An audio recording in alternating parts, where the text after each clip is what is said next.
My name is Duncan Weller. Primarily a writer and illustrator of children's picture books.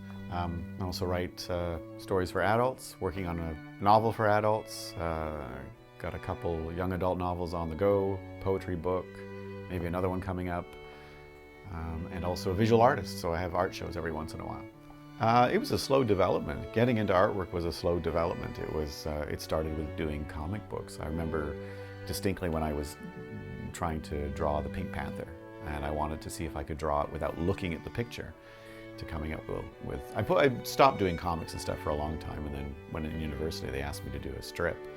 So I came up with Hardball and Riley. I needed something that was easy to draw because I needed time to study and study for exams and write essays and this kind of thing.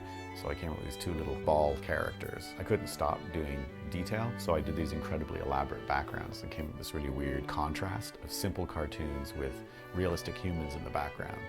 And some people loved it and some people hated it. So I started with the cartoons, and yeah, in high school, I would, for every painting that another student would do, I would do like 3 and sometimes 5 paintings. We'd be given the boards and I'd just paint away like mad. And that just sort of progressed until a supplies teacher for the art class said, one day you should be an artist. So I kept it in the back of my mind, and when I went to university, I thought, oh, maybe taking fine arts would be good.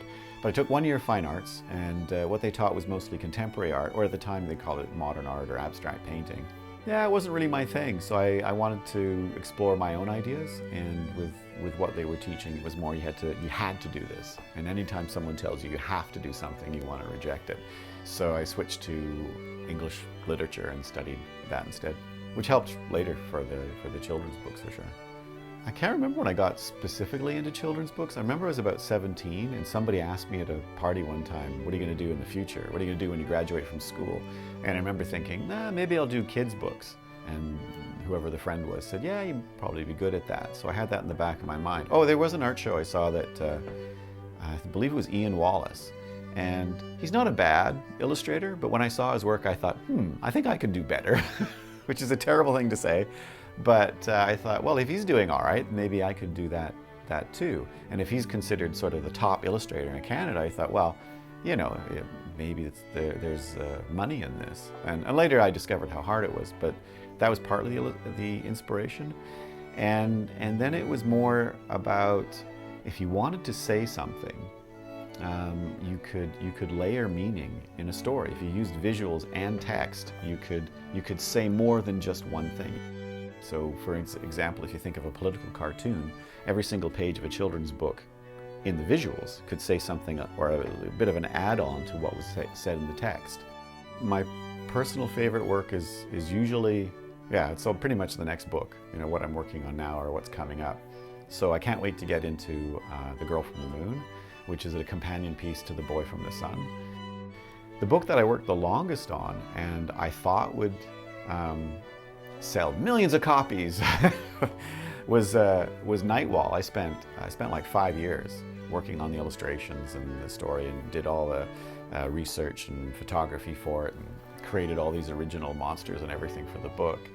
And unfortunately, the publisher I had, it got no reviews, it got no press, and it just sort of died.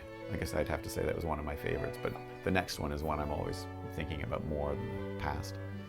Part of the idea of being an artist in general is you're protesting something. You want things to change. And to want things to change, you have to make statements.